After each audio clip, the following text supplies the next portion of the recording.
Good afternoon, Cross Timbers. Today is Tuesday, March 19th, 2019, and I am Caitlin Cox. A former president visited Dallas for a naturalization ceremony. Students react to Tarleton's president stepping down. And the race for the United States presidency in 2020 kicks off. These stories and more coming up on Texan TV News.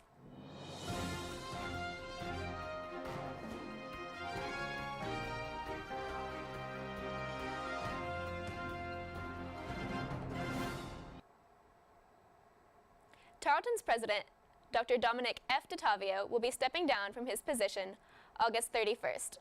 Students across campus were mostly sad, but had hope for the future.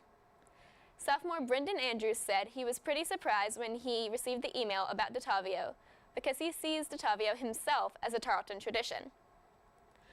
While the news came as a shock to everyone, many upperclassmen were upset because DeTavio won't be handing them their diploma when they graduate. Junior Caitlin Oxford said she was surprised and that she never thought she would see him leave before she receives her diploma. DeTavio will be on a sabbatical until he returns to teach natural resource management in the College of Agricultural and Environmental Sciences. In other news, the sorority Delta Zeta will be tabling in the Thompson Student Center next Monday and Tuesday, along with the full week after that, for their annual philanthropy event, Hoops for Hearing. Hoops for Hearing is a 3-on-3 basketball tournament that will be Wednesday, April 3rd from 5:30 to 8:30 p.m. in the campus rec center. Proceeds will benefit the Starkey Hearing Foundation. In local news, according to the Stephenville Empire Tribune, a Tarleton instructor has been charged with a rape that happened in Mitchell, South Dakota over a year ago. Philip Matthew Lloyd was taken into custody Thursday and was released from the Erath County Jail after posting a $10,000 bond. Tarleton spokeswoman Cecilia Jacobs said Dr. Lloyd is on a paid administrative leave pending the outcome of the investigation in South Dakota. The Empire Tribune reports the investigation of Lloyd began with a forensics examination of a phone belonging to a 15-year-old boy that shows sexually explicit messages with a man who identified himself as Will. The newspaper reports that detectives learned that Will was actually Philip Matthew Lloyd, who traveled to Mitchell where sexual activity took place with the boy. Lloyd has been charged with rape and, if convicted, faces up to 15 years in prison and a $30,000 fine. In Texas news, former United States President George W. Bush welcomed U.S. citizens during a naturalization ceremony in Dallas, Texas. Former First Lady Laura Bush and he met around 50 candidates for naturalization from over 20 different countries. The ceremony was held at the George W. Bush Institute in Dallas. Immigration is a focus of the Institute, which advocates for smart-based immigration reform. While speaking, Bush said, "Amid all the complications of policy, may we never forget that immigration is a blessing and a strength." Now we turn to the Associated Press regarding a large fire in a petrochemicals terminal near Houston, which will likely remain burning for another 2 days.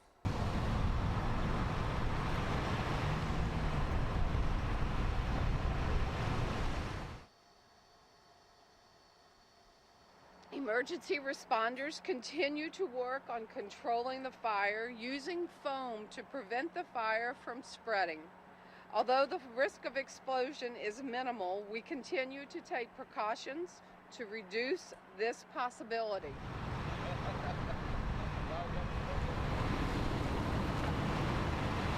We've been hearing throughout Harris County concerns about the plume that is now making its way across the county, and that is where Harris County has jurisdiction. We want to make sure that we're responsive to any concerns that our community has about the plume of smoke that they're seeing, because this is an ongoing incident. Everybody is working. We're working with our partners to support putting this fire out. In the meantime, the plume of smoke continues to rise.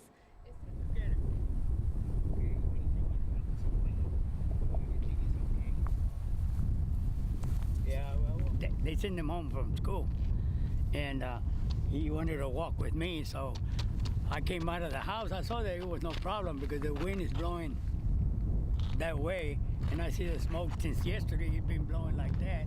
Today is making more wind than yesterday, so it's not so bad.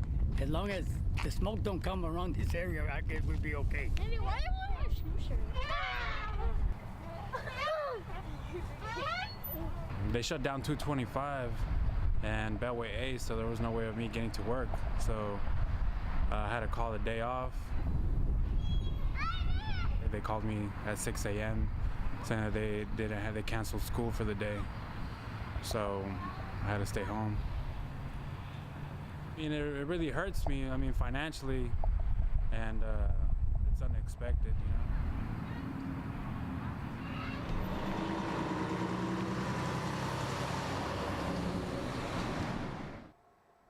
In national news, presidential candidate Bernie Sanders' campaign is aggressively trying to confront what they believe caused Sanders to lose the Democratic primary in 2016. Their concern is that Sanders is a Democratic socialist, too liberal to win the White House. Sanders' campaign is ramping up with already 70 staff members on its payroll compared to just 30 in 2015. Some of Sanders' competition includes former Texas Representative Beto O'Rourke.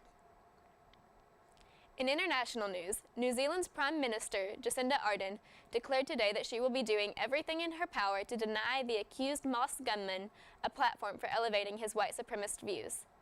It has been 4 days since the fatal shooting of 50 people in Christchurch, New Zealand, Ardern told reporters. The gunman obviously had a range of reasons for committing this atrocious terrorist attack. Lifting up his profile was one of them, and that is something she believed they would absolutely deny him. For more of today's national and international news, we turn to the AP News Minute. This is AP News Minute. More than 1,000 people are feared dead after a cyclone hit the southeast African country of Mozambique. Both the United Nations and Red Cross are rushing emergency food and medicine to the area. New Zealand's Prime Minister is asking citizens not to say the name of the accused mosque gunman. 50 people were killed, up to 30 others remain hospitalized following Friday's massacre. Authorities near Houston say a large petrochemical plant fire will likely burn for another 2 days. Officials tested the air quality around the flames and say it's within normal guidelines. And the National Weather Service predicts historic flooding in parts of the Missouri and Mississippi River basins. The rising waters began after a massive winter storm hit the Midwest last week. Matt Small, The Associated Press, with AP News Minute. In sports, Dirk Nowitzki, a 7-foot NBA player on the Dallas Mavericks team, built a Hall of Fame career with his shooting range from outside the paint. Reaching his latest milestone, Dirk swishing a 20-foot jumper with 8 minutes and 35 seconds in the first quarter, passing Wilt Chamberlain for 6th place in the NBA's career scoring rankings, still left the Mavericks short of a win. The New Orleans Pelicans beat the Dallas Mavericks 129-125 in overtime on Monday night. Nowitzki believed passed Chamberlain with a total of 31,419 points by making his first 2 shots of the game. For today's weather report, we turn to Joseph Seaman. Good afternoon, Texans. My name is Joseph Seaman, and for today's weather report, the high is 70 degrees to the low 46. Currently, it's 58 with partly cloudy skies. Later this week, you can expect rain starting Friday night, carrying through Sunday morning. Have a great day, Texans. This has been a production of the Texan TV News, a product of the Texan News Service from the Tarleton State University campus in Stephenville, Texas. Watch us live on Apogee Channel 2.1 in the dorms at 12:30 weekdays. If you live on campus, tune into Northland Cable Channel 9. You can follow the Texan News Service on Facebook and Twitter and check out our website at www.texannews.net for all of your latest local, state, national, and international news. Today's broadcast was produced by Chana Parvin, Colty Wright, and Joseph Seaman. Have a wonderful day, Texans.